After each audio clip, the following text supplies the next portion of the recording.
Я приветствую вас, дорогие друзья, уважаемые гости и подписчики моего канала. Всем большое спасибо за то, что в этот исторический день настроили свои гаджеты на прямой эфир. Американист Алексей Наумов на связи прямо сейчас. Алексей, приветствую вас. Да, добрый день, здравствуйте. Спасибо, что в этот исторический день вы с нами, со мной, Александром. Подписывайтесь на мой телеграм-канал «Внешпол». Всем говорю, всех рад видеть. Вижу, люди приходят. Короче, всем рад. Надеюсь, радость наша с вами будет не напрасной в целом в рамках сегодняшнего дня. Ну, лишь бы не недолгой, потому что, если честно, то вот этот разгон, который сейчас раскручивается о том, что исторический день, судьба Украины решается прямо сейчас. Вчера там Урсула радовала всех такими формулировками вместе с железным дикобразом Украиной. Сегодня Сибига вышел, говорит, решающий день, вот судьба Украины решится прямо сейчас. Действительно, считанные часы остаются до встречи Зеленского и Трампа, встречи тет-а-тет. Перед этой встречей тет-а-тет, за которой последует там большое собрание, там целое паломничество в Вашингтон из Европы сегодня, уже Зеленский встречается в эти минуты, достали из старого чулана старого генерала Кита Келлога. Также, о чудо, Еврокомиссия говорит, опять перед встречей с Трампом тет-а-тет Урсула будет что-то говорить Зеленскому. Вроде как еще не договорили. Значит, друзья, мы в прямом эфире, сейчас будем все обсуждать. QR-код, который видите возле меня, это возможность поддержать стрим и задать свой вопрос. С него начнем серию ответов и вопросов. Все вживую, все как есть, за новостями следим параллельно. 16:34 на часах по Киеву и Москве прямо сейчас. В конце будут ваши вопросы, обязательно, без них никуда. Оставляйте хорошие, добрые комментарии, ставьте лайки, подписывайтесь и, конечно, участвуйте в общении в чате трансляции. Оно традиционно начинается с опроса эфира, в конце которого эфира мы подведем итоги опроса. Примет ли Зеленский условия Трампа? Варианты простые. Да, нет. Сделает вид и будет тянуть резину, или все равно примет Зеленский, не примет эти условия, капитуляции не избежать. Вот такие варианты. Проголосуйте, пожалуйста. Алексей, давайте начнем с этого вопроса, потому что это ключевой момент, почему, откуда вся вот эта истерия о решающем дне для Украины. Так а что Зеленский примет то, что Трамп скажет, или не примет, или есть какие-то другие варианты? Да, всем еще раз добрый день. Действительно, 16:35 сейчас уже. Вы знаете, вообще в практике политических аналитиков, экспертов есть умение уходить от ответа на любой вопрос. И вот когда вы ставите такой прямой вопрос, от него очень хочется грамотно уйти, или неграмотно, сказав, что в любом случае Зеленский эти условия примет. Я думаю, что его задача сейчас будет, у него есть одна цель сейчас – переманить обратно Трампа на свою сторону. Что для этого нужно сделать? Для этого необходимо выставить Россию той стороной, которая не хочет мирного соглашения, которая является препятствием на пути к миру. Я думаю, что вполне возможна следующая история. Он скажет: да, дорогой Дональд Трамп, тут, знаете, пришла новость буквально только что со ссылкой на Axios, что Белый дом спросил, а наденет ли Зеленский костюм. Значит, он попытается сказать: да, Дональд Трамп, я с вами всецело согласен, условия отличные, но... И вбросить какую-то историю, какой-то момент, который для России совершенно неприемлем. Например, да, все классно, но давайте у Украины не будет никаких ограничений на армию. Нам же нужно обеспечивать свою безопасность. Или да, но давайте мы все-таки... обеспечив введение контингентов коалиции немощных на территории Украины. И Дональд Трамп, он хочет завершить эту историю, он хочет большую сделку, он может сказать: ну да, хорошо, ладно, ты главные условия принял, а это мы сейчас там договоримся с другом Владимиром. Соответственно, потом будет вот эта комарилья из лидеров стран Европейского Союза, которые радостно поддержат Дональда Трампа, устроят этот цыганский хор, скажут ему, что он миротворец, Нобелевская премия мира уже у него в кармане, а вот этот маленькую деталь, ну, ты там потом с Путиным как-нибудь ее обкашляй, в общем, да, и все. И Дональд Трамп, соответственно, уже практически надев на себя венец победителя, венец миротворца, придет к Владимиру Путину и скажет: все топ, мы договорились, но тут одна маленькая штука, я думаю, ты не против. А Путин скажет как бы: минуточку, как в том старом анекдоте. И, соответственно, вся история сорвется. Поэтому сейчас от Дональда Трампа необходимо очень четкое сдержанное поведение, чтобы он не дал Зеленскому оттаскать себя за нос. Но Дональд Трамп этим не славится, поэтому я думаю, что опасность этой встречи как раз в этом и состоит. Зеленский примет условия Трампа, но он попытается в эти условия Трампа впихнуть какие-то свои условия и выдать их за условия Трампа. Ему однажды это уже удалось. Если вы помните, история вот этого 30-дневного перемирия без всяких условий изначально принадлежала Зеленскому.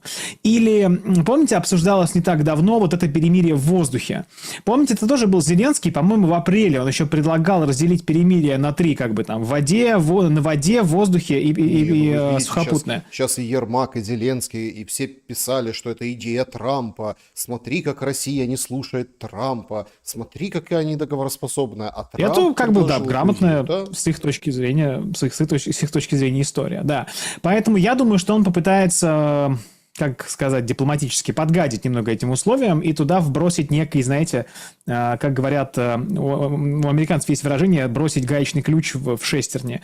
Ну вот этим, чтобы перетянуть Трампа на свою сторону, Путина выставить главным препятствием, главным противником и заставить Дональда Трампа давить на Россию. Если Трамп сдюжит, в чем я, честно говоря, к сожалению, сомневаюсь, то все будет хорошо. А если нет, то, ну, в общем, нас с вами в любом случае ждет довольно интересный вечер сегодня. В 20:15, по-моему, начало встречи. Так по уже идут времени. встречи, уже очень Ну, интересно. Зеленского. И самое интересное, это же рандеву в овальном кабинете. Трамп же сказал, я не буду вас сразу всех принимать, сначала приведите ко мне мальчика одного.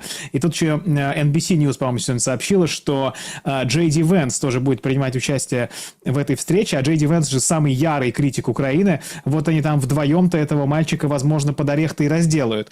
И я думаю, что они будут на него давить. Но мы с вами так говорим, знаете, что вот Зеленский там примет, не примет. Блин, по-хорошему, извините, нету альтернативы. Нету другого выбора, кроме как принять российские условия. Потому что если Путин срабатывает вот этот сценарий плохой, который я предположил, что Зеленский вбрасывает гаечный ключ, Трамп не замечает, проглатывает, а потом все становится на паузу, и война продолжается. Зеленскому от этого хорошо, Украине от этого хуже, потому что боевые действия в любом случае вредят интересам Украины и с каждым днем ухудшают для нее положение. Я это говорю в каждом выпуске. И, соответственно, если ему сейчас удастся сорвать эту мирную сделку, как бы украинцам же будет хуже. Поэтому давайте надеяться, что все-таки Трамп его додавит на пару с Джей Ди Венсом. Ну, там же, смотрите, как бы понятно, что... Ну, это, опять-таки, это я рассказывал тоже во вчерашнем стриме, это ведь тоже отдельная история. Как вообще эти лидеры туда собрались? Вот это... этот эскорт, да, из европейских лидеров. Это же тоже какой-то парадокс. Значит, есть там журналисты, которые работают в пуле Госдепа, Белого дома Госдепа, то есть там находятся, и они четко сообщили, что Зеленскому, ну, не говорили, точнее как, европейских лидеров никто не приглашал. Зеленскому просто сказали, если там нужно, ты можешь кого-то взять с собой. Короче, поехали все, понимаете? То есть там не +1, а +8 получилось. И там и Рюте, и причем я на Стармера надеялся, и он так вчера так подавал такие надежды, что он вроде как адекватен. Нет, они все скопом как бы поехали. Стармер сначала вроде как ехал, потом не ехал, а потом все-таки поедет. Ну, посмотрим. Получается, что по формату встречи, вот как ни крути, вот это расширенный этот обед, да, но это уже будет, ну я не знаю, это уже будет ни к чему. Это уже будет, не знаю, махание кулаками после драки. Вам так не кажется? И вообще, главный это вопрос. И главное недоумение. Понятно, большой день. Трамп сегодня публикует о том, что столько лидеров приезжает. Сейчас вот мы тут, там, он подписывает себя теперь по-новому. DJT, вот. Ну, это тоже интересно, да, то есть DJT, раньше так не подписывал. И, в общем, нагнетается очень большой ажиотаж вокруг этой встречи. Но вы можете, как бы, растолковать, а на кой они все едут? Ну, то есть, почему не выбрали там кого-то одного? Почему не вдвоем? 8 человек в Еврогруппе поддержки Зеленского. Зачем? И опять-таки, вот эта Урсула, которая встречается до тет-а-тета с Трампом, такое ощущение складывается, что они реально боятся, что Зеленский вильнет куда-то не туда, прогнется, сломается, ляжет под Америку, и Европа останется неудел. Поэтому они так вот, как это, гуртом легше и батька быты. Это как прутик, вот это, один прутик ты сломаешь, но когда веник, ты же не сломаешь. В этом смысл. Это хороший вопрос, на самом деле, и вы справедливо обратили внимание, что если бы нужно было просто, чтобы как тренер по боксу Зеленскому, там ты это самое, работай в корпус, они могли отправить одного человека, но они едут буквально вот этим всем составом. Дело в том, что они едут туда не из-за Украины, и не только из-за Украины, они едут туда для себя. Их задача донести до Дональда Трампа, что они боятся. Они хотят гарантий безопасности, грубо говоря, для себя. Обратите внимание, что когда приходили утечки после саммита в Анкоридже, говорилось, что Владимир Путин должен якобы пообещать не иметь территориальных и иных претензий военного толка к Украине и к Европейскому Союзу. Они хотят добиться у Трампа понимания, что их надо спасать. Типа, Дональд, защити. То есть Украина – это один момент, а их собственная безопасность и их собственные отношения с Россией – это другой момент. И поэтому они едут туда. Они едут туда из-за страха. Они хотят у Дональда Трампа заручиться какой-то поддержкой. И это на самом деле интересный момент. Я неоднократно говорил о том, что России в любом случае жить с Европейским Союзом, и Европейскому Союзу вместо того, чтобы постоянно бояться нападения со стороны России, устанавливать там зубы дракона, какие-то бетонные блоки, расстилать вот этот рулонный газон, который там должен защитить от российского наступления, строить на мосту через реку в Нарве, значит, какие-то там гермоворота, надо бы договориться с Россией. Мне очень хочется верить, что Дональд Трамп им скажет, типа, ребята, ну вы никуда от России не денетесь. Это огромная страна с ядерным арсеналом. И как бы если Россия захочет, она вашу там Латвию, Литву, Эстонию захватит. Как бы вот, ну давайте будем честны. И вы бы лучше подумали, как себя вести в таком ключе, чтобы не представлять для России угрозы, чтобы Россия вас этой угрозой не считала, чтобы у вас были рабочие отношения, которые России просто не захочется портить. Но как бы они вот не в состоянии, да, пока этого понять. Они находятся в этом страхе. Я общался там с некоторыми жителями европейских государств, прибалтийских в том числе, они реально боятся. Сейчас вот мы на них нападем. Почему? Зачем? Потому что Путин хочет восстановить СССР. Никогда и нигде он этого не говорил. Он говорил, что это катастрофа, да, понятно, потому что там русский народ оказался разделен. Он не говорил, но Лавров красноречиво в майке появился в Аляске. Ну, погодите. Ну, это же троллинг. Ну да, политический троллинг, который, понимаете, когда... это называется в доме повешенного говорить о веревке. Просто, да, мы, понятно, все посмеялись, а они такие, господи, вот же, смотрите, написано СССР. Значит, завтра будет восстановление СССР. Буквально уровень политической аналитики. Поэтому, да, вопрос... троллинг же вообще прекрасен. Можно было сказать, это не СССР написано, это написано CCCP. Да, CCP – это еще коммунистическая партия Китая. Тут вообще тогда у американцев волосы дыбом должны были встать. Но, да, вот этот вопрос, на самом деле, Россия и ЕС, вот если бы Дональд Трамп посодействовал урегулированию этого конфликта, вот это было бы круто, потому что у этого вопроса реально нету военного решения. А у вопроса российско-украинского так сказать, к горести украинских коллег и партнеров есть военное решение. И я думаю, что это нужно понимать. И я, кстати, думаю, что это понимает команда Трампа. Это очень важная история, что до них, видимо, донесли. Ребят, если как бы мы захотим, мы все вот это захватим. И обратите внимание, какая красивая история получилась с уступками со стороны России. Что якобы, опять же, да, говорим по документам, которые просочились в прессу, что пообещал Владимир Путин Дональду Трампу? Не захватывать всю Украину. То есть он буквально, со слов Трампа, да, то есть он буквально продал ему будущее, которое, в общем-то, мы типа собирались ее захватывать. Ну ладно, если Трамп говорит собирались, значит, наверное, собирались. Но, в общем, вот такая уступка со стороны России. Короче, Дональд Трамп адекватный человек, но довольно импульсивный. Я верю, что ему удастся в итоге Зеленского уломать. А если нет, то он выйдет. Он просто выйдет из этого формата, и давайте подумаем, чем это закончится. Это будет происходить точно так же, как происходило все последние месяцы. Трамп не останавливал поставки военной помощи который выделил Джо Байден. Вот этот вот так называемый Байден пайплайн, да, вот это вот типа трубопровод Байдена, по которому шли боеприпасы, техника и так далее, он не останавливался. Но все равно Украина теряет территории. Теряла и продолжает ее терять. У Украины самая большая проблема – это даже не вооружение. Знаете, есть такое военное понятие, я не очень помню, извините, как оно прям научно звучит по-русски, но смысл в том, что это насыщение живой силой на квадратный километр фронтовой территории.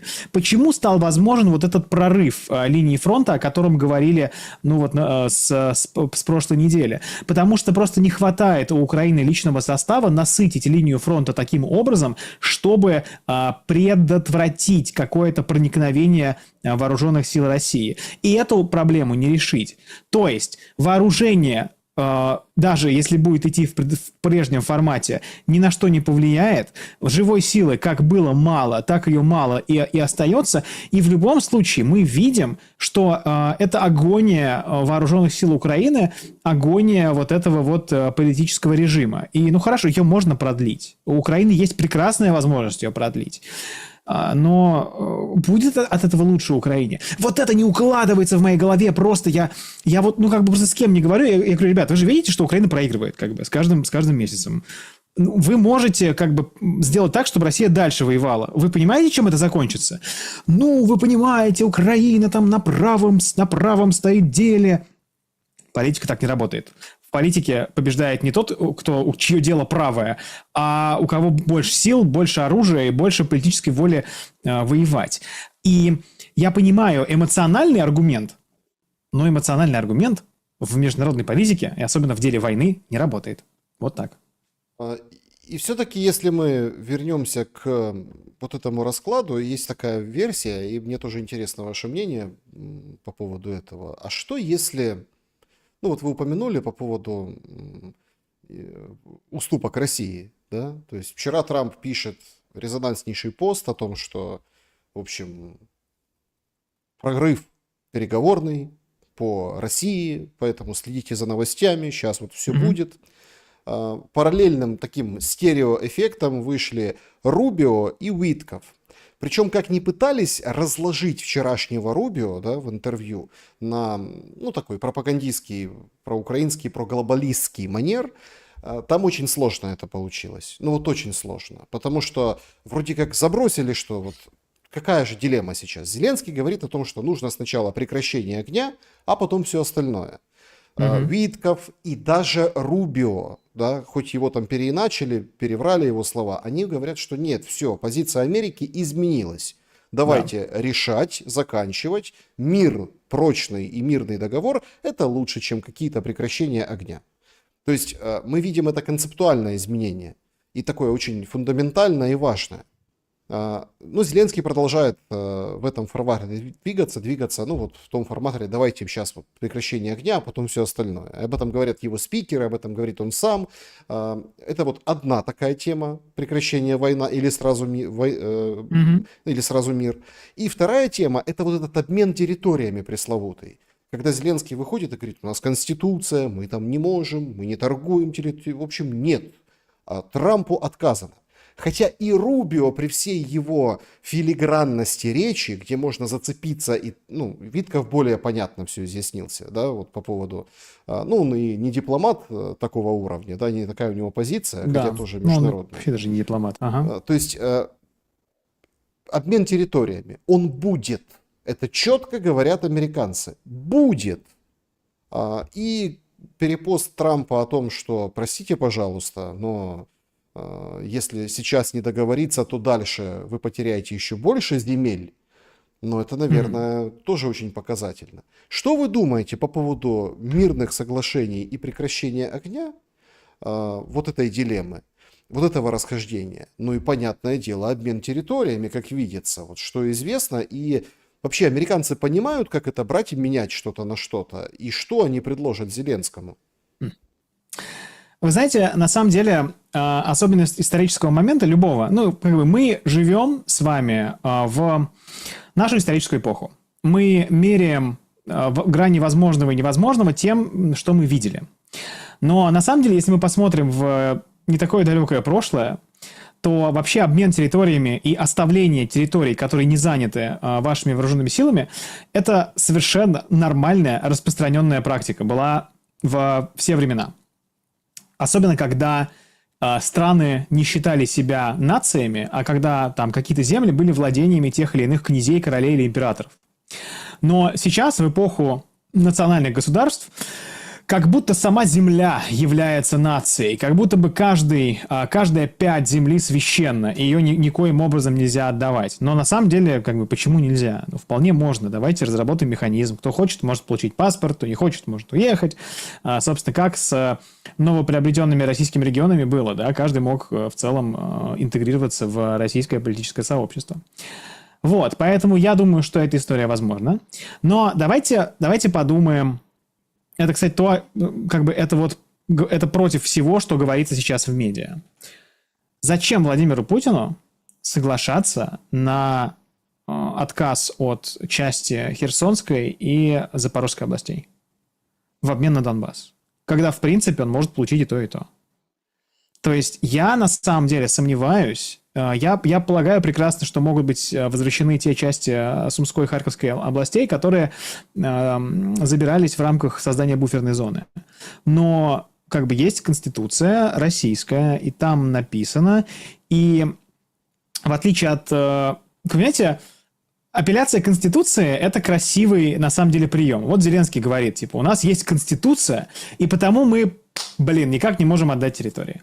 Но когда использовалась армия против, значит, повстанцев, начиная там с 2014 года, это тоже шло вразрез с украинской конституцией. По украинской конституции армия не может использоваться для подавления беспорядков внутри страны. Я вам даже еще более наглядный, тот, который на поверхности, и все молчат, пример хочу привести. А войны нет. Нет войны. Пожалуйста. Есть там режим военного положения, у России СВО. То есть конкретно состояние войны, нормы законодательной, конституционной, между прочим, нет. И когда там говорят о том, что вот референдум невозможен, это невозможно, то возможно все, просто при правильном подходе. Абсолютно. И поэтому, да, вот как бы очень важно оттолкнуться от иллюзий. Как бы что в украинской конституции написано, что это наша земля, и потому она никогда не... Почему? Ребят, конституция – это текст. Как бы завтра, вот в Конституции у вас написано, что Крым украинский, и что? И как бы на что это влияет? Это ни на что не влияет. Поэтому, да, я еще, кстати, хороший пример. Такой замечательный политический орган, как СНБО, тоже не особо предусмотрен Конституцией, и его получение им огромной власти в государстве тоже как не очень стыкуется с Конституцией, но тут как-то почему-то ни у кого претензий нет. А вот по территориям тут Зеленский Конституцию достает, как отче наш. Вот, поэтому смотрите, здесь, короче, решает не Конституция, потому что всякая Конституция есть по факту бумажка, а баланс сил. Россия может позволить себе давить на фронте, продолжать специальную военную операцию.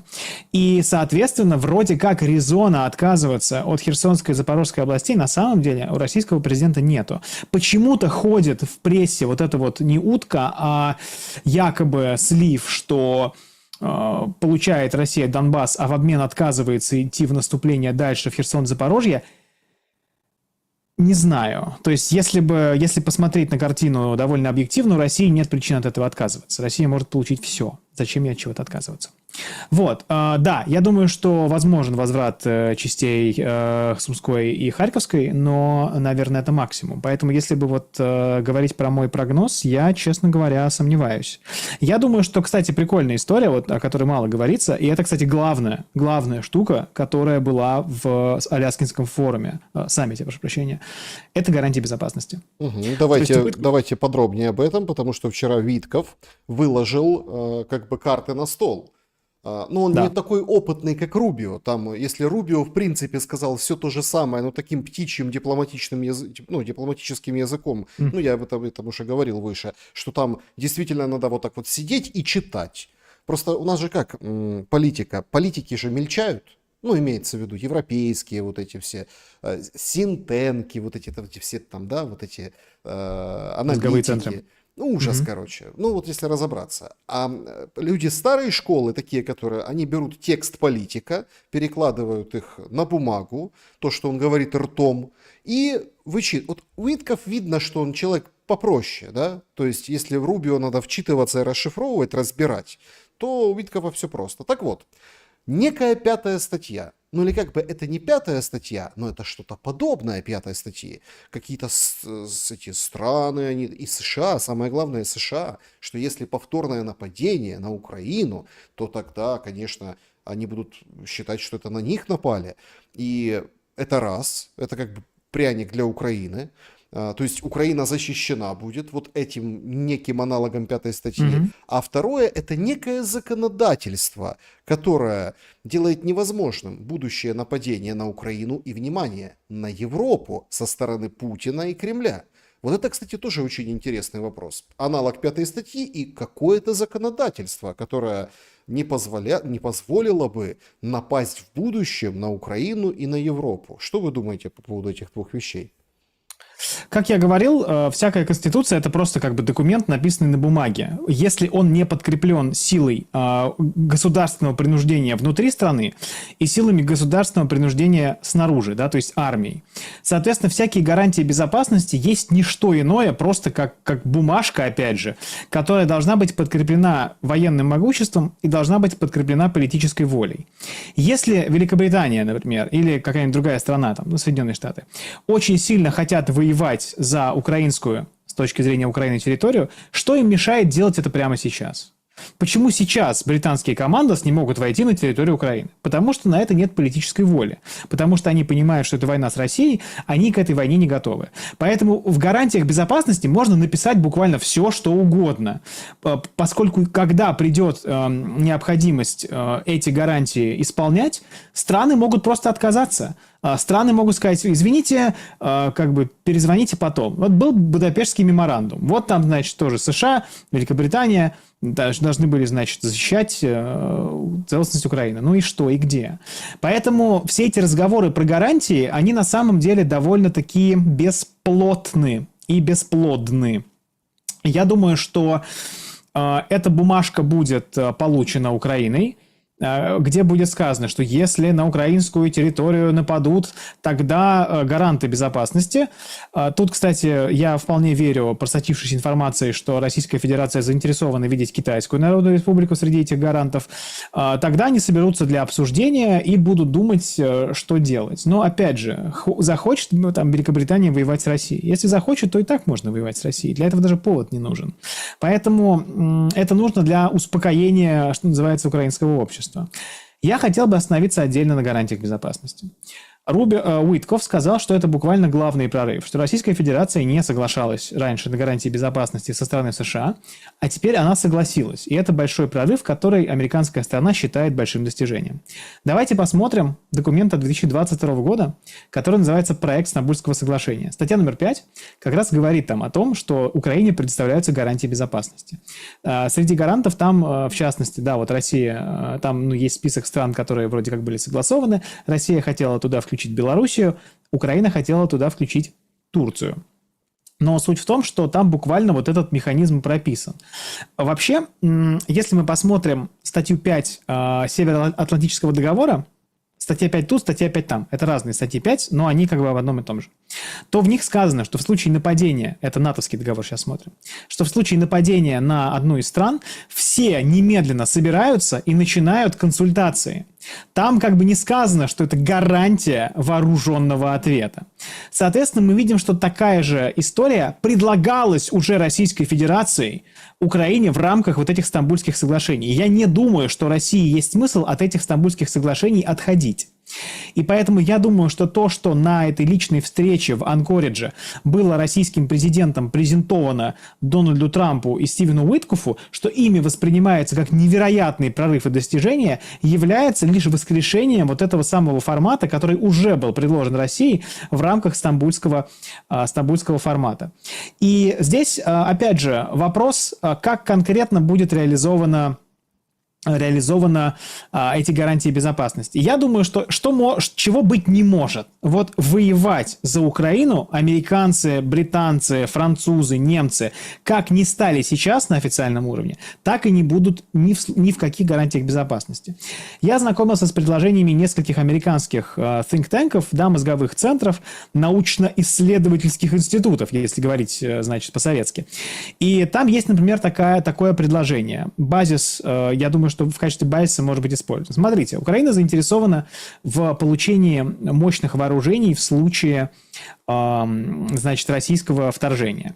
Но Россия требует сейчас демилитаризации Украины. То есть это тяжелое вооружение не может быть размещено на территории Украины. Какая есть уловка, которая позволяет вроде как сохранить интересы всех сторон? Например, на территории Европейского Союза создаются склады, и ставятся ангары, аэродромы, где находятся, например, самолеты, танки, боеприпасы и там, дроны и так далее.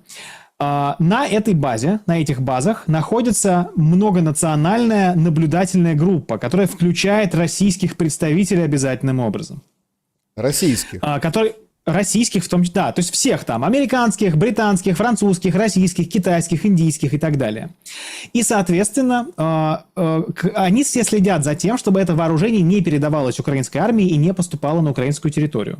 В случае, если происходит начало боевых действий, собирается консультативный орган, который там большинством голосов или там не большинством, общим решением принимает решение о том, что произошло вторжение на украинскую территорию, тогда, соответственно, эти вооружения передаются украинской стороне с обязательным уведомлением России там, и так далее, и так далее, и так далее. Что-то такое может сработать. Главное, чтобы российская сторона имела все возможности мониторинга и так далее. При этом должны быть два главных условия. Условие для Украины, первое, что, выгодное для Украины, что нападение на эти объекты будет считаться нападением на ту страну, в которой эти объекты размещены, то есть на страну НАТО, чего Россия, естественно, не хочет допустить. Для России условие, соответственно, будет такое, что Украина не может претендовать на эти вооружения, если она хочет использовать их для получения контроля над той территорией, которая стала российской. То есть над всеми этими областями, над Крымом и так далее. То есть такого... Я не говорю, что это тот формат, который принят, но обсуждение на экспертном уровне идет, контакты между российской и американскими администрациями проходят, контакты среди политиков, контакты среди экспертов и так далее. И какие-то возможности здесь выработать, в принципе, представляется возможным. Поэтому я думаю, что примерно так. Но, безусловно, опять же, ценность любых гарантий безопасности, как ценность любых документов, определяется мощью силы и политической воли, которая за ними стоит. Написать можно все, что угодно. А реализовывать это нужны, что называется, стальные мускулы. Ну да, мускулы. Вы знаете, сегодня, конечно, всех очень сегодня покоробило или каким-то образом удивило, или кого-то там приятно, кого-то неприятно шокировало. Даже целый Ермак перепостил это видео. На запорожском направлении идут, в общем, россияне в наступление на американской технике с двумя флагами, российским и американским. И, мол, смотрите, какое нахальство, пишет Ермак. Но, вы знаете, после Аляски, какая картинка, которая, в принципе, может как бы подчеркнуть все происходящее дальше. Действительно ли вот этот вашингтонский штурм будет обоюден? Мы с коллегами шутили, что мы же страны-соседи, нормально. Вот это причем трофейный же БТР, это американский БТР, захваченный нашими в УВСУ, и на котором типа российские и американские флаги. Братские народы, как там, США, Россия, Беларусь, вместе мы Святая Русь. Вот, собственно, об этом тоже уже многократно говорилось. Я вообще что хочу сказать? Давайте будем честны. Администрация Дональда Трампа не любит Зеленского. Она с подозрением относится к Украине. Украина не является для администрации Дональда Трампа внешнеполитическим приоритетом. Россия при этом внешнеполитическим приоритетом для Дональда Трампа является. Дональд Трамп хотел бы наладить отношения с Россией, и потому мы видим, как они постоянно, раз за разом, сулят экономические проекты, сулят совместную там геологоразведку, добычу редкоземельных металлов, освоение ресурсов и так далее. Это не потому, что Дональд Трамп является агентом Красновым.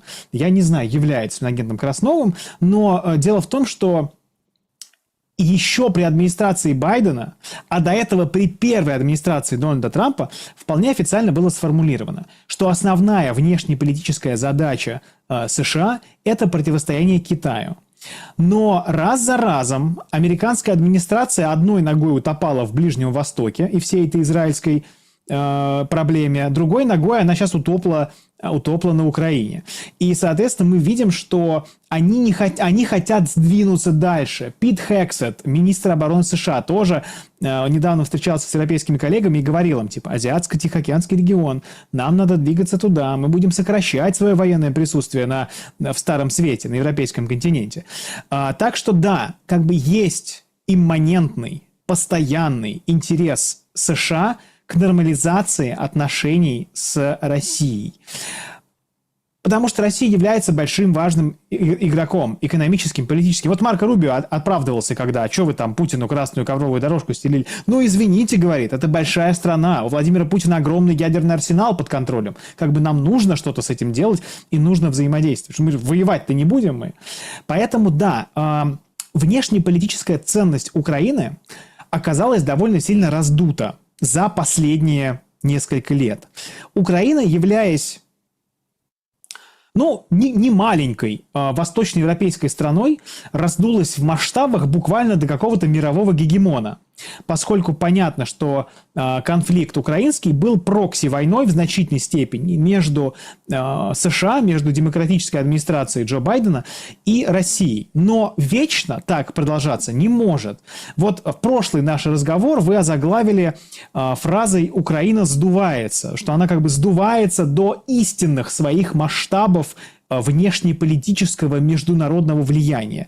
Это действительно так и происходит. Поэтому, как бы, дорогие украинцы, вам не нравилось, Россия и США будут налаживать отношения, потому что конфликт между ними на самом деле не нужен ни России, ни США. Россия и США, в отличие от советского времени, не являются идеологическими противниками. Мы не хотим никому принести мировой коммунизм. Мы хотим торговать, взаимодействовать и иметь свою собственную безопасность. Как только это будет достигнуто, не будет никаких препятствий для взаимодействия с Соединенными Штатами. Вот скажу так. Знаете, нет, понятно, что как к американисту у меня к вам много вопросов. Все равно, давайте так, если сравнивать Аляску, то, что произошло, или как? То, что произошло, но о чем мы как бы так вот и не узнали, да? Мы только считывали какие-то знаки. Видели там, как мило смотрел Трамп на Путина, видели дорожки, видели рукопожатия, видели лимузин, видели вот это все. Антураж имеется в виду, да? И пресс-конференцию слушали, а что там, 12 минут брифинга, то есть без вопросов, без ничего, то есть подумаешь. То есть, и это действительно эпохальное. Вот что-то произошло эпохальное. Произошла смена, геополитическая, мировая. Орбан тут, кстати, очень прав, когда он прокомментировал, говорил, все, выдыхаем, мир стал безопаснее. Потому что конфронтация России и США в том или ином виде, да, вот через Украину или через какие-то другие точки, это все угроза обмена ядерными ударами, катастрофы и так далее. То есть вот эта холодная война, произошло вот это потепление, если говорить такими, это оттепель, да, если такими историческими аллегориями.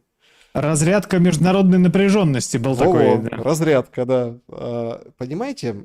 И вот это действительно историческая история. Но сейчас же вы видите, как раскручивают, что вот историческая встреча, сейчас в Вашингтоне. Посмотрите, пол Европы туда приехала. Зеленского тренировал какой-то Тони Блэра, советник. Говорит, ты только там, в общем, как бы учил его лизать зад. Имеется в виду не спорить с Трампом, все говорить...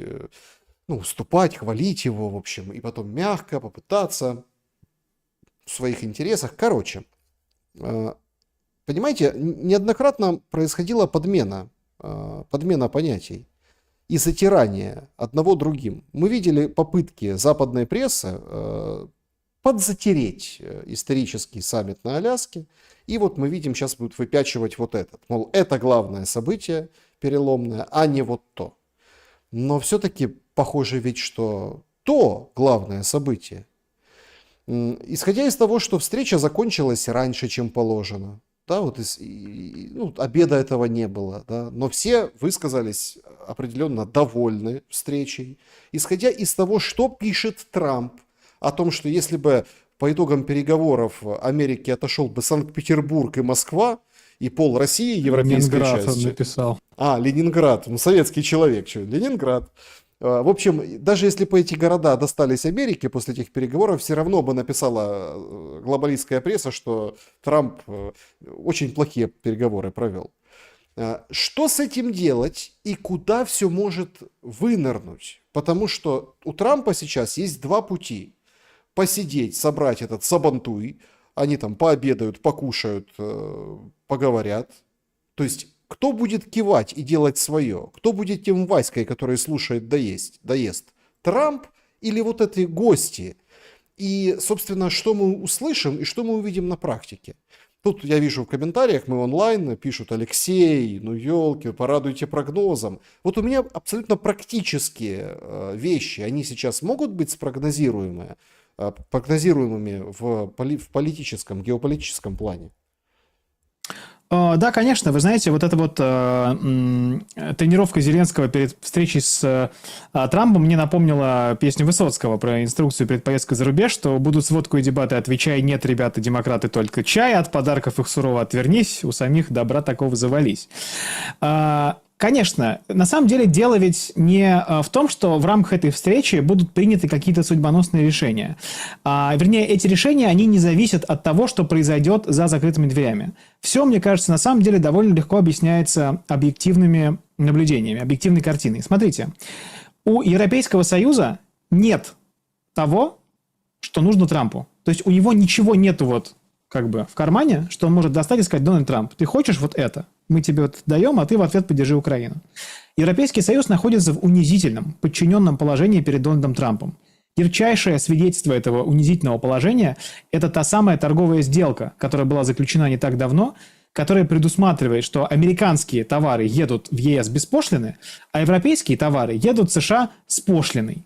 И, собственно, и даже сами европейские чиновники признавались: да, мы заключили это соглашение, чтобы американцы нас защищали, потому что НАТО, потому что там... Как бы вы не идете навстречу у человека, там, да, который находится, который там ваш раб, ваш подчиненный. Вам не нужно с ним заключать сделку. Вашему подчиненному вы отдаете команду, вы отдаете ему приказ. В этом плане Европейский Союз является подчиненным субъектом в отношении Соединенных Штатов Америки. Украина также. Обратите внимание, об этом неоднократно говорил и Дональд Трамп, и Джей Ди Венс, который будет сегодня на этой встрече в овальном кабинете вместе с Трампом и Зеленским, что Украина получает американскую военную помощь. Она является как бы клиентом и, соответственно, получателем. И она должна, как бы клиент должен слушать своего принципала, хозяина своего должен слушать.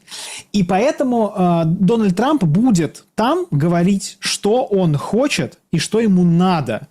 А власти Европейского Союза будут кивать головами и пытаться что-то для себя выгадать, обманув этого деда, чтобы там как-то вот потом, там, ладно, как-нибудь, знаете, как пытается нерадивый работник своего начальника слушать, кивать головой, а сам думает: ладно, уйду пораньше с работы, там, выключу компьютер, скажу, интернета не было и так далее. Вот так они будут себя вести. У России есть много тех самых карт, которые Дональду Трампу нужны. У России есть, во-первых, те самые, ладно, прости господи, редкоземельные металлы. У России есть главное взаимодействие по безопасности. Вот что нужно США? США нужно противостоять Китаю. Что для этого необходимо? Для этого необходимо, чтобы на других фронтах, например, в Восточной Европе, все было спокойно. Как этого можно добиться? Этого можно добиться исключительно переговорами с Россией. Если мы будем готовиться к войне, и ЕС будет готовиться к войне, там всегда будет тлеть этот конфликт, который в любой момент может потребовать американского вмешательства. Если же будет соглашение и договоренность, то Трамп может выдохнуть, сказать европейцам: я все порешал, Путин никуда нападать не будет, если вы не будете лезть в бутылку. И поэтому у Путина много козырей. Почему Трамп его так принимает? Аплодирует вот так, что аж вырезает пресс-служба Белого дома эти аплодисменты Трампа в отношении Путина. Да. Потому что он понимает, что Путин ему ровня. Путин не его подчиненный. У Трампа нету на самом деле никаких карт в отношении Путина. Что он... Обратите внимание, вот знаете, я хотел бы, с вашего позволения, потратить пару минут на обсуждение того красивого политического финта, который выкинул Дональд Трамп. Он сам себя сначала поставил в максимально неловкое положение. Он заявил, что я введу вторичные санкции, значит, пошлины против России 8 августа. Приходит 8 августа, не нужно вводить пошлины, я отправляю Стивена Уиткофа, мы сейчас что-нибудь придумаем. Все придумали, значит, будет саммит на Аляске. Вот до саммита на Аляске никаких пошлин вводить не буду, отложим, посмотрим. Проходит саммит на Аляске, он говорит: ой, а мы до чего-то договорились, до чего ничего не скажу никому, но никаких пошлин мы вводить не будем.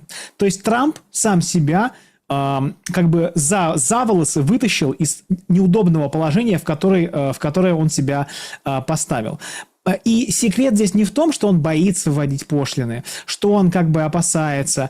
Он понимает, что они ни на что не повлияют. Индия, получив 25% дополнительные пошлины на свои товары, уже заявила, что все равно будет покупать у России энергоресурсы, в первую очередь нефть. Китай, против которого Трамп уже хотел вводить таможенные пошлины, уже вводил в прошлом, уже вел против него торговую войну, показал, что у него есть значительные рычаги влияния на США. Это редкоземельные металлы, это магниты, которые Китай поставляет, в общем, множество ресурсов и комплектующих. И Дональд Трамп отступил. И поэтому это его угроза ввести тарифы, ввести таможенные пошлины была на самом деле пустой. Но вот этот саммит ему позволил как бы данное им слово забрать обратно и не потерять от этого никаких политических очков. Так что да, Россия, США интересна, потому что Россия ровня. Россия... Вот саммит же это показал. 2 дорожки, 2 лидера, рукопожатие. Так встречаются люди, равные друг другу по влиянию. Люди, у которых есть друг для друга что-то интересное, важное и полезное. Поэтому, да, Дональд Трамп будет говорить и командовать, европейские чиновники будут пытаться что-то пискляво возражать, но по факту будут слушать, наматывать на ус и думать, как из этого выходить. Обдурить его они, конечно, захотят, но в долгосрочной перспективе это не сработает. Хозяин там один, и хозяин этот Дональд Трамп. Да, друзья, поставьте лайк, пожалуйста, напишите, что думаете в комментариях. Axios публикует снимок Зеленского, кроссовки, плюс 8 сантиметров роста. И вот тот же самый черный костюм, куртка, которую он носил на саммите НАТО в Нидерландах. То есть, абсолютно такой, он вроде как полуделовой, полумилитари. Я рассказывал, кому интересно, да, вот там дизайнер проводил украинский, это украинский дизайнер, вот что-то такое вроде как и полуделовое, полумилитарное, такое вот ни туда, ни сюда. В общем, интересно, скажем так, интересно выглядит Зеленский, то есть он в этом же одеянии, судя по всему, будет в Белом доме, поэтому, хотя прилетел и спускался с трапа в милитари и в футболке. Надеюсь, постирает хотя бы его. Значит, свежий твит Трампа. Я точно знаю, что делаю, и мне не нужны советы людей, которые годами работали над всеми этими конфликтами и так и не смогли ничего сделать, чтобы их остановить. Я сделаю это, я всегда так делаю, говорит Трамп. Пишет у себя. Слушайте, это, конечно, очень интересно. Это по поводу 6 войн и 6 месяцев. И 6 месяцев, одна из которых потенциальная ядерная катастрофа. Индия, Пакистан. Судя по всему, Трамп пошлет глобалистов и европейцев. Да, это очень важная, на самом деле, история. Чтобы понимать мышление Дональда Трампа, внешнеполитическое, необходимо понимать его мышление внутриполитическое. Понимаете, еще давно, по-моему, года 2 назад, я обратил внимание, вышел журнал, то ли это был... Не помню, короче, была обложка журнала американского, консервативного, и на нем была нарисована карикатура на демократа, карикатура на типичного демократа. Он был довольно некрасивый, понятно, это карикатура, и у него были значки на груди. Значка ГТО не было, очевидно. Там было, значит, БЛМ, там был флаг транс вот этого движения, там был флаг, радужный флаг, там было что-то еще. Этот All Cops Are Bastards, значит, и украинский флаг.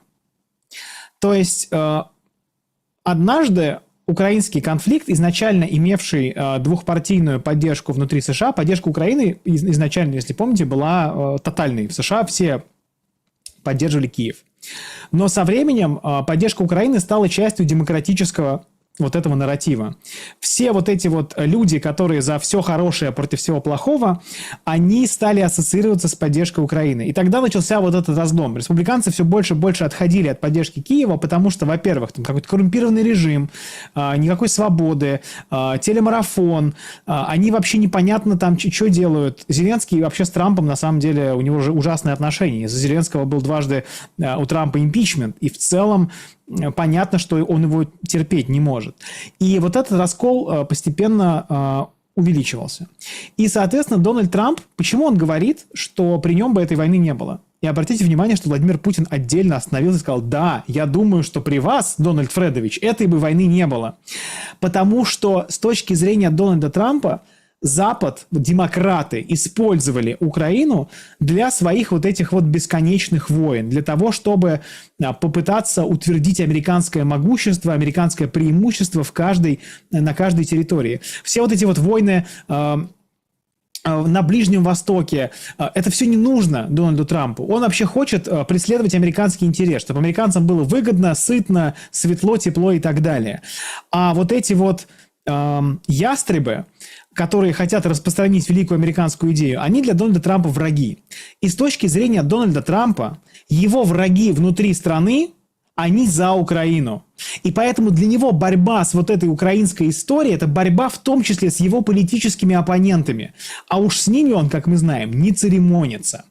Поэтому очень важно понимать, что он хочет как бы перестать всех этих вот украинолюбов в Конгрессе, всех их как бы, в общем, послать к чертовой матери. Поэтому это сейчас часть внутри политической американской борьбы.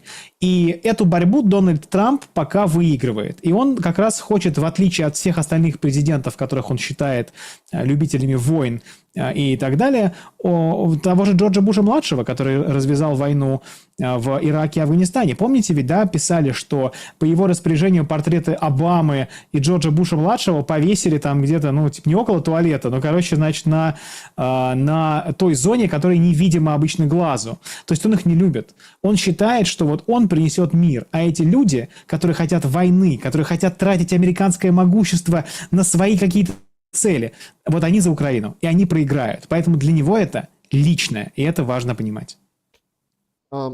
Знаете, я не могу об этом не сказать, и в контексте, вы так упоминали о линии фронта, но я все-таки хотел бы о влиянии на вот подобные встречи, ситуации с обстрелами. Во время Аляски, вот и сейчас тоже, начинается новая рабочая неделя. Например, в Белгороде бюджетники на удаленке, те, кто может, да, то есть это официально, то есть там школьники, там дистанционка, удаленка, все, кто можно, потому что обостряется ситуация. И тут обстрелы беспилотниками российской территории. Доходит даже до того, что сегодня такие две новости на самом деле, то есть они так немножко, наводят резкость на происходящее. Над Смоленском сообщили, что Смоленская АЭС сбит беспилотник и повреждено здание одного из энергоблоков. Понятно, там ничего. В общем, он взорвался, но вроде как там повредили здание, там окна повыбивало, да и все. рэбом придавили, но тем не менее. Факт как бы атаки на АЭС. Плюс ФСБ публикует интересное такое документальное детективное видео о том, как на эвакуаторе везли электрокар, начиненный полностью там тротилом и всем остальным по Крымскому мосту, чтобы его взорвать. Смотрите, то есть подорванный второй раз подобным же образом, как первый раз, да, украинскими спецслужбами Крымский мост, наверное, как бы вот что-то бы подчеркнул в момент там общения Зеленского и Трампа, но этого не произошло. Я не хочу тут вдаваться в игры спецслужб, там кто-то скажет, да, это вот они там сами придумали, это так, чтобы показать. Но с другой-то стороны, мы видим тяжелейшие удары там по Харькову, по Запорожью. В Харькове траур, погибло 7 человек от удара в дом. В Запорожье тоже есть пострадавшие, погиб. То есть мы видим определенное обострение вот этой воздушной войны. Как вам кажется, какие-то такие экстраординарные события, связанные с обстрелами, с войной, возможны ли? Условно, да, там новая Буча в формате какая-то трагедия переворачивает все то, о чем уже практически договорились. Ведь если так вот подумать, и вот судя по твиту Трампа, вот этому свежему, да, который он говорит, я, несмотря ни на что, я все закончу, вы там условно сопли жевали все, ни туда, ни сюда ничего не могли сделать, а я вот твердо решил, и слушать я вас не буду, вот этих ваших советов, я заканчиваю так, как я заканчиваю, все, войны больше не будет. 6 войн за 6 месяцев, на секундочку. То что может переломить вот это? Переломить Дональда Трампа, вы имеете в виду? Вот смотрите, вот кажется, что в Стамбуле в 22 году практически уже все, даже парафировали, даже вот оно. И потом раз, и выставили вот эту Бучу. Я понял, да. Угу. Смотрите, да, во-первых, давайте не будем говорить типа про удар в жилому дому в Харькове. Безусловно, трагедия гибели мирных людей, но мы видим, что есть такая страна на Ближнем Востоке, которая прям вообще не считается с жизнями мирных жителей. И вот посмотрите, какая там количество погибших и какое количество погибших после российских ударов, часть которых перехватывается силами ПВО. Когда у вас всю ночь идут обстрелы и типа там 3 погибших, это значит, что нету прямого обстрела мирных жителей. Как бы вот это важно понимать, потому что мы вот на примере Ближневосточной войны мы видим, что такое обстрелы мирных жителей. Это кошмар, катастрофа и ужас, который я удивляюсь, как люди могут смотреть на него без буквально вскипания крови в жилах. Не об этом мы сейчас будем говорить. Да. Служба внешней разведки российская, по-моему, как раз предупреждала, что вполне возможны провокации, которые нацелены на то, чтобы сорвать мирный процесс. И я думаю, что, безусловно, понимаете, медиа, война, когнитивная война вот в информационных сетях – это то, что проводится, то, что всегда будет вестись. И, естественно, Зеленский не хочет соглашаться на эти мирные условия, потому что он сильно привязан к продолжению войны, к этим максималистским целям. И он, безусловно, будет пытаться всеми возможными силами вбросить клин между США и Россией. Но я не думаю, на самом деле, что сейчас это уже на что-то повлияет. Мне кажется, что нет такого злодеяния, на которое, как там, способен пойти капиталист, но все равно сейчас уже процесс зашел слишком далеко, и Дональд Трамп, мы видим, решительно намерен на то, чтобы его завершить. Если Зеленский сорвется, если Зеленский скажет «я отказываюсь», то Зеленский останется 1 на 1 с Россией вместе со своими евросоюзовскими партнерами. А униженное положение Европейского Союза мы сегодня уже обсуждали. Я посмотрел сегодня с утра буквально, это катастрофические данные. У Стармера рейтинг одобрения 13%, у Макрона 31%, у Мерца 27%. То есть это люди, которые вообще в своих собственных странах буквально уже гроша ломаного не стоят. Это те люди, у которых нет политической воли и политической силы что-то делать. Если мы посмотрим на системы вооружений, на состояние военных комплексов стран, то тоже там Бундесвер готов к войне на 50%. Типа сверху солдат обмундирован, снизу не обмундирован. В Великобритании этот скандал был, да, когда у них уже из хранилища ядерных подводных лодок там утекла какая-то радиоактивная вода. в данный момент Европейский Союз, будучи реально экономически довольно сильным блоком, в политическом смысле и военном, представляет собой посмешище. И Украина не сможет противостоять России вместе с вот этим вот благословенным евросоюзовским блоком.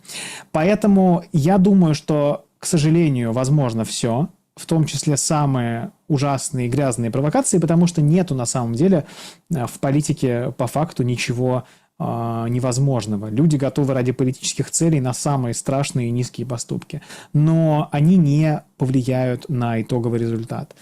И это хорошо. Чем быстрее все это закончится, тем лучше для всех нас. Мы с вами все, и все наши зрители, вот знаете, грубо говоря, как бы поднимите руку, напишите комментарий тот, кто считает, что украинская победа хоть как-то возможна еще. Мне кажется, таких людей всерьез нету, кто не на зарплате. Поэтому чем быстрее это закончится, тем лучше будет для нас всех. И не надо позволять Зеленскому продлевать агонию значительного количества людей, подставлять под пули, под дроны, под снаряды молодых мужиков, буквально там, да, славян, которым еще страну восстанавливать. Это же, знаете, это не мой термин, но Украина ведь находится в вот этой вот смертоносной демографической спирали. После распада Советского Союза там было 40 миллионов человек, сейчас там 20 с лишним миллионов человек. Женщины уехали, мужчины там в земле лежат, кто-то тоже уехал. Вернутся ли они? Да зачем? Жить на руинах, жить в стране, которая только-только там оправляется от вооруженного конфликта. В общем, надо все это заканчивать. И понятно, чем это заканчивается, и давайте уже не будем довоевывать. Давайте, вот, знаете, как... Не хочется, чтобы люди гибли тогда, когда смерть уже совершенно никакого смысла не имеет, и все это уже всем Нет, понятно. ну, вы знаете, проблемы действительно серьезные. Вот куда ни кинь.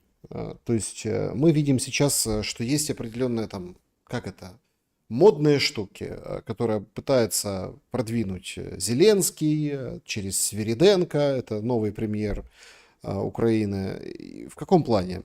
То есть сегодня там свежие комментарии. В общем, значит, смотрите, все нормально. То есть на следующий год надо 40 миллиардов, чтобы продолжать войну. 35 уже есть, осталось 10. Это министр финансов говорит.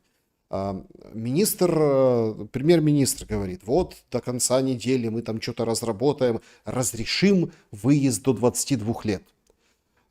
Дальше, тут 1 сентября скоро, да, вот 5000 гривен, там, пакунок малюка, ну, типа, школяра. Школьнику на вот эти все программа, то есть давайте, человек имеет ребенка, который идет там в 1 класс, идет в школу, ему там специальный, в общем, все говорят, что это политическая история, но на самом деле немного не так, вот немного не так, потому что все экономические эксперты говорят, откуда деньги, ну погодите, то есть что это за раздача денег, это признак тяжелейших проблем, ведь когда они пустили вот это, надо давать больше свободы, Зеленский вышел и даровал свободу.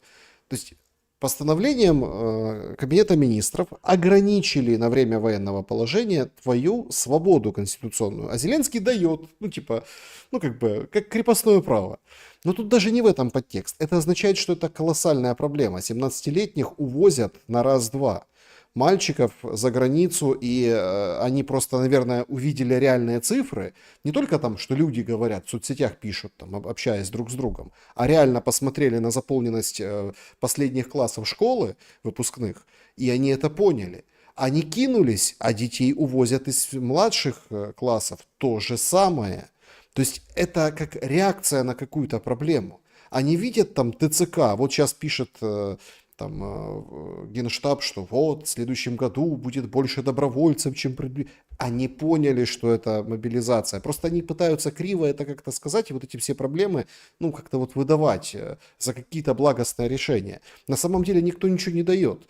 Всего дефицит, разруха продолжается. Но столкновение с реальностью очень болезненно. Вот сейчас и приходится методом пожарных команд, да, гасить те или иные вопросы, потому что люди уезжают, люди не хотят, вот сейчас поднимают зарплату врачам, 35 тысяч гривен, сколько это, 700-800 долларов сейчас там, по курсу там 40, в общем, это почему? Потому что медик с медицинским образованием И тем более сейчас заговорили о том, что медицинское образование тоже на учет ТЦК нужно женщинам становиться. Они все как бы засумки, и медик пригодится в любой стране. Ну, условно.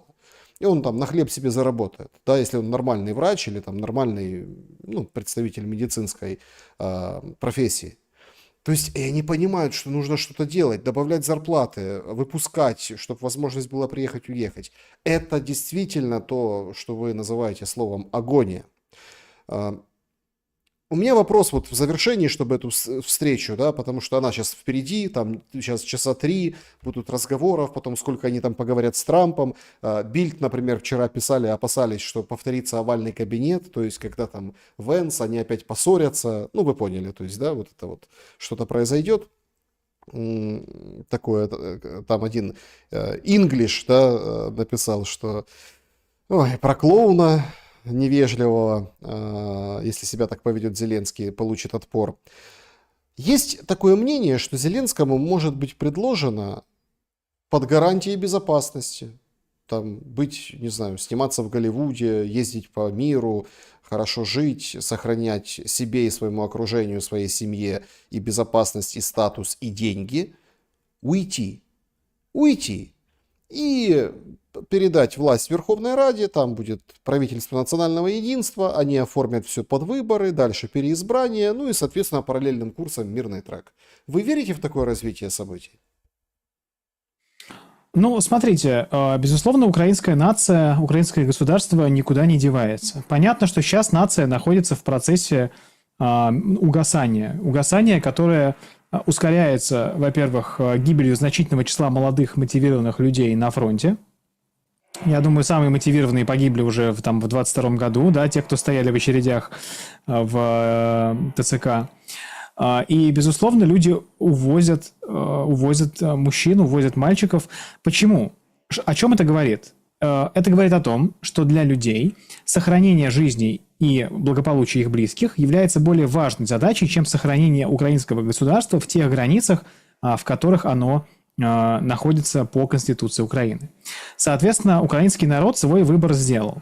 Тем более мы видим, что участие в этой войне на стороне Украины не приближает ее военных целей и военных задач, а заканчивается тем, что гибнут люди буквально зря. Люди гибнут, а российская армия все равно наступает и все равно приобретает берет под свой контроль новые территории. Но так как среди российских целей не ставится ликвидация украинской государственности, украинской нации, слава богу, понятно, что будет какое-то новое правительство, будет правительство национального единства, которое, грубо говоря, скажет, слушайте, и украиноязычные украинцы наши, и русскоязычные украинцы наши, мы из-за этого своего курса подставили страну под такой удар, от которого нам, дай бог, оправиться. Все возвращайтесь, амнистия, хотите УПЦ МП, хотите ПЦУ, главное, живите в мире и согласии, мы как бы одна страна, значит, мы единая Украина. Это идеальный сценарий, это как бы хорошее, это то, что может действительно сработать, примирение. И знаете, что еще может сработать? Вернее, извините, не то, что может сработать, а то, что было бы хорошо для Украины. Найти некий модус отношений с Россией. Россия никуда не денется. Россия будет рядом. И если Украина сможет с этой Россией взаимодействовать, если она сможет выдохнуть и сказать, да, все, было, забыли, нам нужно жить, растить детей, нам нужно, грубо говоря, поднимать страну с колен, то это было бы для Украины хорошо. Я не думаю, что так будет. Мы видим, чем еще заканчивается иногда поражение в войне. Оно заканчивается желанием реванша. Оно заканчивается желанием мести. И когда в стране происходит какой-то беспорядок, какая-то смена режима, переворот, революция, когда власть уходит, тем более власть Зеленского, которая сейчас очень сильно централизована, возникает вакуум власти. В вакууме власти наиболее успешно чувствует себя организованная, мобилизованная, готовая убивать и готовая умирать группа. Это радикальные националисты, как правило, которые как бы имеют, очевидно, большое влияние внутри украинского государства. Возможен приход к власти некой буквально какой-то хунты, которая может поставить страну на путь дальнейшего противостояния с Россией. Это будет смерть Украины. И опыт Веймарской Германии это прекрасным образом демонстрирует. Я надеюсь, что вот это желание быть частью некого европейского сообщества, желание двигаться в сторону некой интеграции в надгосударственные институты удержит Украину от этого курса. Мне хотелось бы видеть такое украинское правительство национального единства, которое скажет, что как бы и Медведчук, и какие-то там желающие строить украинскую Украину, не запятнавшие себя нацизмом, не запятнавшие себя пропагандой войны, могут принять в этом участие. Мы все, типа, как там, Едина Краина, да, извините, я не говорю на украинском, вот. Поэтому это было бы для Украины, это был бы идеальный сценарий. Но готово ли украинское общество к этому? Готово ли оно взять на себя эту ответственность и сказать «да», мы несем ответственность в том числе за то, что произошло с нашей страной. Это не просто Путин, значит, взял и решил тут напасть на совершенно невинную страну, которая ничего плохого не сделала, которая не стремилась создать проблемы своему русскоязычному населению, которая не стремилась создать военную угрозу Российской Федерации, а просто вот так вот взял и решил напасть, знаете, после обеда. Вот это был бы хороший сценарий для Украины. Но хватит ли силы украинского народа? Посмотрим на украинский народ. Отгородиться от него стеной с крокодилами мы всегда успеем. А найти новый путь взаимодействия с народом, который, я подчеркну, не был нам никогда чужим. Вот уж, ну извините, так вышло. Мы столетия жили там в одной стране, в одном культурном пространстве. Нам есть что-то, что нас объединяет. Если фокусироваться на этом, будущее есть. А если фокусироваться на там, что, отдельная армия Мова Вира, ну, тогда, собственно, мы понимаем, что может быть. Вот так я скажу.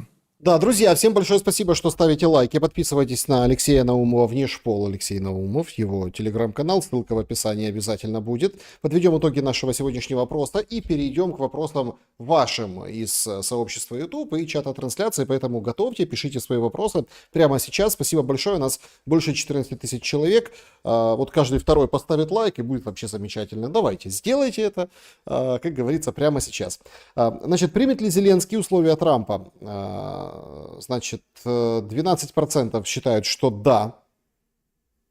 Очень маленький процент. Ну, ладно, 12%. Больше 10 тысяч голосов мы получили. 26% нет.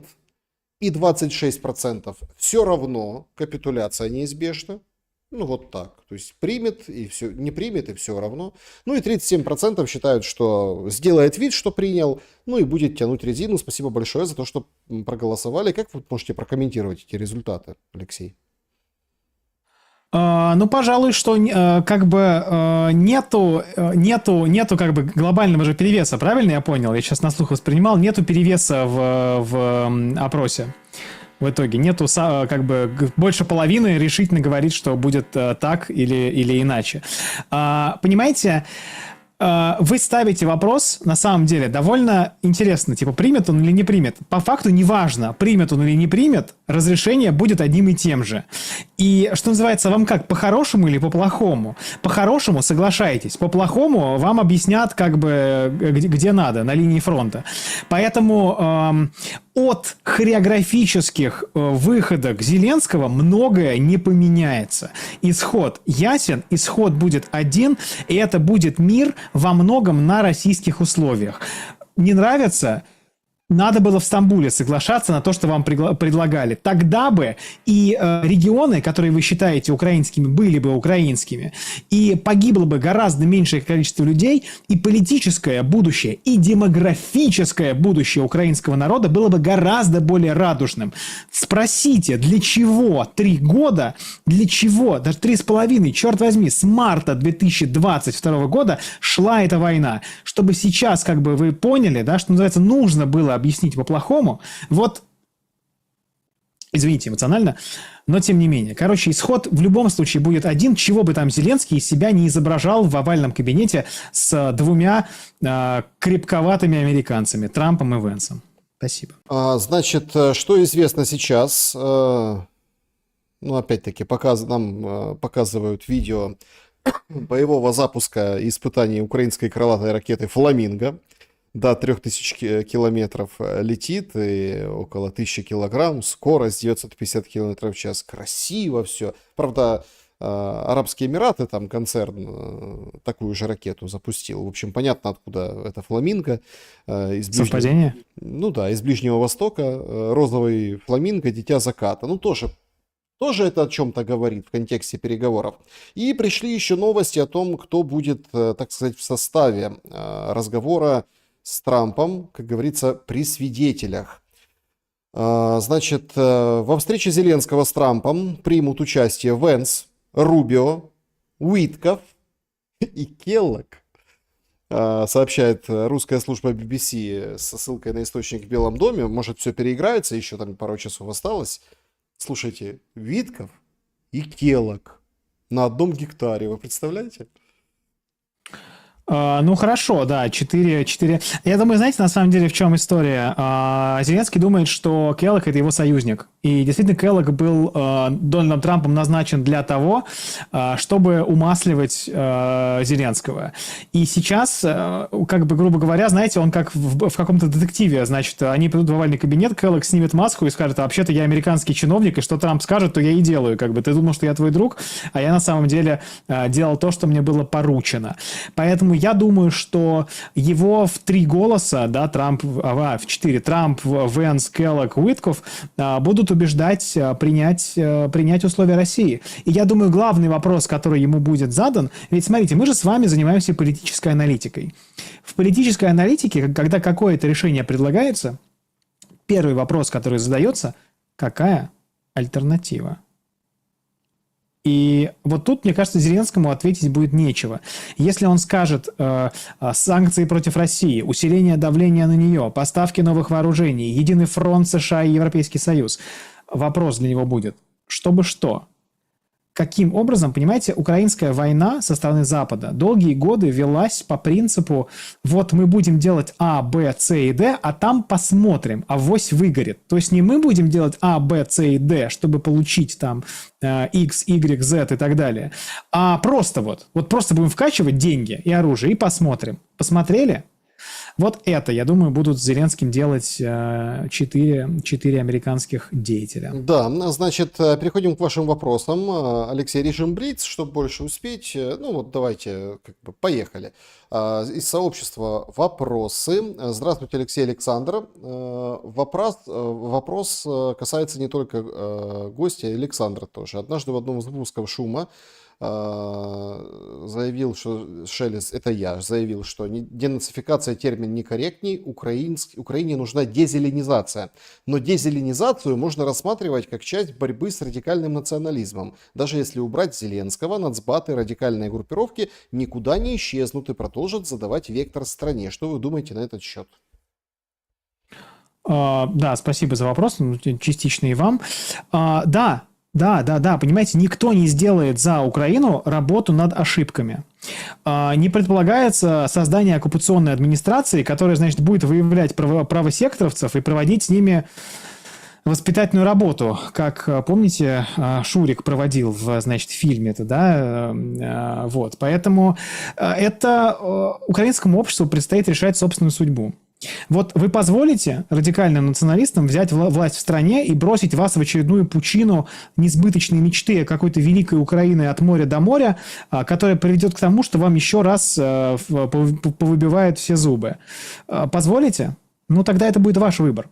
Никто за вас его делать не будет. Никто вам не скажет: вот вам, значит, с неба спущенный парламент демократический, вот вам президент, который объединяет всех украинцев. Это будет уже ваша задача. И я думаю, кстати, что это будет одна из основных поствоенных задач украинского общества и украинского государства. Есть на самом деле положительные признаки. Если Европейский Союз и США действительно, как обещают, вольют какое-то количество денег на Украину в рамках реконструкции, восстановления инфраструктуры и так далее, то есть этот шанс. Как показывает опыт других государств, обогащение ведет к дерадикализации.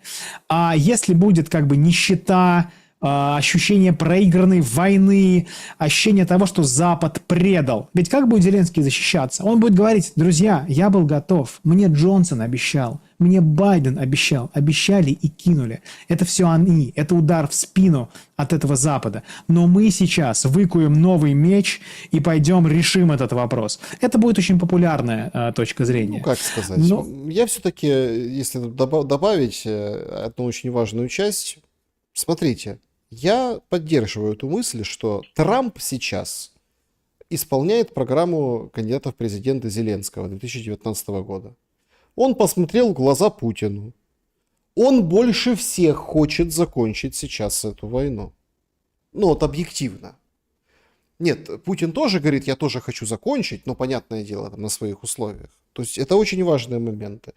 Говорить, встречаться. Видите, Трамп же не отшил этих европейцев. Да? Они всей Европой приехали к нему. Ходаки у Дональда, понимаете? То есть позиция Украины какая? Вот что сейчас повторяет как мантру Зеленский, кроме того, что он отвергает там план такой, план сякой. Он говорит, трехстороннее, короче, надо встречаться с Путиным. Да? То есть Зеленский, что там в начале своего пути президентского хотел встретиться с Путиным, ну, встретились в Париже, да? Что сейчас, вот во время этого, хочет встретиться с Путиным? Ну, так Трамп уже встретился, да, может. То есть, смотрите, это нас подводит к тому, что без России ты, ну, как, не сможешь закончить эту войну. Вот то, что было мантрой 22 года и нарративом, что сейчас мы тут всем миром надавим, изолируем, все, они там посыпятся или там прогнутся, и вот тогда вот весь свободный мир, все, этого нет. Вот Аляска это закончила. И сейчас надо встречаться, садиться и разговаривать. Почему я говорю дезеленизация? Да потому что, когда выбивается вот это вот все, то нет медалей, зоны кормления, этих радикалов. Понимаете, в чем дело? Радикалов никто не боится. Для меня было шоком, когда он испугался этих радикалов, имея под собой СБУ, все войска, все, и все бы его поняли. Ну, то есть все бы поняли, когда он повелся на некапитуляции, вот это когда порошенковцы там, проводили после 2019 года встречи с Путиным в Париже. Ну, когда можно было через Минск-3 все решить. То есть, поэтому надо убирать. Он же четко сказал сам свою судьбу. Если не смогу я, пускай закончит кто-то другой. Поэтому надо пускай закончит кто-то другой. И не будет смотреть в рот вот этим всем Ами в Азове и вот этим всем непонятным, прости господи, нет, я с уважением отношусь, там, медработница, депутат там совета городского, покупает Мерседес в кредит, да, и рассказывают о том, что я воюю не за тех, кто прохлаждается и роскошную жизнь ведет себя в тылу. То есть вот этих людей надо отсекать. А кто это может сделать? Это может сделать нормальный лидер нормальной страны. Поэтому это не Зеленский, уже всем понятно. Ну, это вот так, в продолжение. Добрый день, Виталий, Алексей и Александр. Вопрос, станем ли мы сегодня свидетелями торжественной под камеры передачи Дональдом Трампа проекта «Антироссия» европейско-глобалистским продюсерам? Ведь мирное соглашение по Украине для Трампа – это гири гарантии безопасности. А так он налегке поедет в Пекин решать более важные денежные вопросы. Заранее спасибо за ответ. Спасибо за вопрос. Смотрите, я думаю, что это как раз сценарий вероятный, но я бы не сбрасывал со счетов вариант того, что Трамп согласится на мирную сделку. Понимаете, вот эти гарантии безопасности, которые даст Дональд Трамп, они будут, знаете, как сформулированы? США обязуется рассмотреть ситуацию и принять все меры, которые сочтет необходимыми для поддержки Украины. Это дает вам возможность послать одну винтовку, один патрон, сказать, мы считаем, что этого достаточно. А большая мера ставит нас на грань ядерной войны с Россией, которую мы допустить не можем. Это будет пустая гарантия, которая даст возможность Дональду Трампу сказать, что он эти гарантии дал, даст возможность какому-то украинскому лидеру сказать, что у нас теперь есть гарантии от США, и в целом может послужить каким-то успокоительным подорожником, приложенным к оскорбленному и униженному национальному чувству. Но да, тот сценарий, который вы описали, это вполне вероятная история, но необходимо понимать, что долго она не продлится. Европейского Союза нет ни денег, ни военных возможностей, ни политической воли на самом деле поддерживать Украину сколь-нибудь долго. Поэтому разрешение конфликта уже прям совсем не за горами. Тут был один вопрос, когда вы думаете, все закончится, если все пойдет прахом сейчас? Несколько месяцев. Несколько месяцев. Да, до конца года. Я думаю, что европейцы найдут себе силы до конца года что-то еще из себя исторгнуть. Угу. Значит, Владимир задает философский вопрос. К чему ведет упрощение смыслов? Где грань между редукционизмом и холизмом?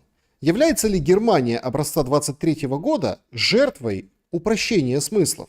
И добавляет, что в 22 году килограмм хлеба стоил около 130 марок, а годом позже больше 300 миллиардов. Слушайте, ну, безусловно, как раз упрощение смыслов – это буквально то, к чему мы приходим, вернее, то, что приводит нас к войнам и вот этим конфликтам современности, понимаете? Русский враг. Русский нападет. Русский всегда ненавидел украинца. Русского надо убить. Москаляку-нугеляку. Все, так сказать, Гойда. Ну и как бы и все. И мы приходим к войне. Точка зрения типа не все так однозначно, не все так просто, а вот здесь есть доля правды, а вот эти не всегда правы. Так что, как бы, что у нас, да, вот... холизм, соотношение частного и целого. Здесь частных у нас много в итоге, а целое одно. И, короче, вот как раз-таки, знаете, что такое фашизм? Тоже, да? Это же во многом это упрощение. Упрощение и сведение всего это черное, это белое, этого надо убить, этого надо пощадить. Вот да, упрощение приводит нас к смертям и к убийствам. Человек – существо сложное. Когда он скатывается до животного, бей или беги, укуси или умри, то происходят войны. Я совершенно здесь согласен. Ну да, ну и холизм, когда большое превалирует над частным. Ну, вот отношение частного и большого. Ну, вот видите. Значит, Петр, сразу после вылета с Аляски Трамп в самолете вызвал к себе только Зеленского. Однако сегодня к нему завалится вся труппа еврожелающих. Понял ли Трамп в связи с этим, что Зеленского как физического политического лица нет? Есть только Зеленский как юридическое политическое лицо. Сегодня вы лицо официальное, а завтра глядишь... Нет, сегодня лицо неофициальное, а завтра глядишь уже официальное. Нет, смотрите, я думаю, что вот это Дональду Трампу продемонстрировало, что это вот как волки, зайцы, тигры в клетке, все они марионетки. У них нету какого-то собственного политического капитала, собственной политической ценности, да, какой-то самоценности. Вот Зеленский не может за Украину сказать ничего. Ему нужна обязательно группа поддержки. Европейцы тоже не могут приехать одни. Вот Урсула едет, она кто? Она какой-то евробюрократ. А вот эти едут еще лидеры европейских стран. У них есть свое мнение. Короче, для него это, знаете, ходаки у Трампа. Вот люди, которые пришли у него просить. Вот эта вот чернь собралась у него в кабинете, которая будет дорогого дедушку Дональда молить кинуть им пятачок или краюшку хлеба. Я думаю, он к ним относится, честно говоря, с плохо скрываемым презрением. И вот эти коллективные походы, полеты это демонстрируют. Помните, как Рютте говорил? Папочка Трамп. Ну вот таким он себя и считает. Алексей, ваш тезка, спрашивает, как вы считаете, после войны будет ли в Украине бум рождаемости, как было после Великой Отечественной? Или сама идеология дикобраза не предполагает развития рождаемости и экономики? Разве семьи захотят заводить детей в домах, которые топятся кизяком и где надо каждый день петь гимн? Хороший вопрос. Я не думаю, что декабразизация Украины будет каким-то постоянным военным положением. Безусловно, будет бум рождаемости. Господи, солдаты с фронта придут, наконец, люди из-за рубежа приедут. Я думаю, будет амнистия объявлена уклонистам, тем, кто сбежал от призыва, потому что буквально нужно спасать демографическое положение нации. Но здесь важный как раз момент, важный ответ кроется в том, что нужен какой-то образ будущего Украине. Вы для чего сейчас будете повышать рождаемость, восстанавливать страну? Чтобы опять броситься на Россию в самоубийственную атаку или чтобы жить светло, сыто, здорово в Европейском Союзе? Против чего Россия, кстати, не возражает. Обратите внимание, ЕС никогда не снимался с повестки дня. Если вот у нас будет власть, у вас будет власть радикальных националистов, которые будут строить нацию, мову, веру, тогда рождаемость, конечно, повысится, но меньше. А если будет вот этот образ, типа, давайте, рожайте, у нас есть деньги, мы будем строить новую, красивую, демократическую Украину для наших детей, тогда, конечно, это будет гораздо лучше и для психологического состояния украинского общества, и для демографического. Так что ответ «да», всплеск рождаемости будет, но насколько он будет большим, зависит от того образа будущего, которое новая украинская власть продемонстрирует людям. То есть какая власть будет, вот от этого это и зависит. В чат трансляции Боцман. Так зачем Трамп звонил Лукашенко перед переговорами? Так Трамп же очень крутой, на самом деле, дипломат. Недавно же стало известно, что Лукашенко, оказывается, все эти долгие месяцы долбил Дональда Трампа вот этой мысли, что Путин хочет на самом деле мира, Путин хочет мира, Путин хочет мира, он готов к каким-то там уступкам, компромиссам, предложениям. И я думаю, что Александр Григорьевич – это один из важных неформальных контактов с российским президентом. Кто бунт Пригожина, так сказать, остановил? Лукашенко, да, он был тоже вот этим звеном. Поэтому связь Путина и Лукашенко гораздо, мне кажется, больше и ближе, чем нам кажется. И, соответственно, мы видим, что и самого Лукашенко Дональд Трамп уже привечает, да, как он сказал, highly respected, глубоко уважаемый лидер Беларуси Александр Лукашенко, каких-то заключенных выпустил по политическим статьям, которые сидели. Так что, да, звонил для того, чтобы к Путину, что называется, лишний раз пробраться. Потому что если примиряться с Россией, то и с Белоруссией, конечно, безусловно, примиряться надо. Так что и Трамп хитрый дипломат, и Александр Григорьевич Лукашенко хитрый дипломат. Значит, столько русских и украинцев умерли, миллионы. Ради чего? Спрашивает пользователь, я так понимаю, из России. Слушайте, ну вообще, как бы, давайте будем циничными.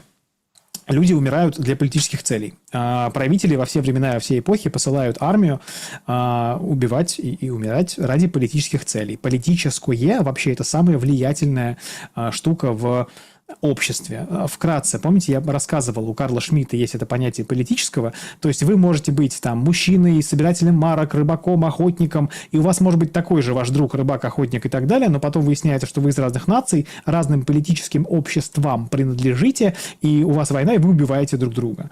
Вот, поэтому за что гибли российские солдаты, понятно, за интересы безопасности России, какими их видит российское руководство. Это как нормальная история.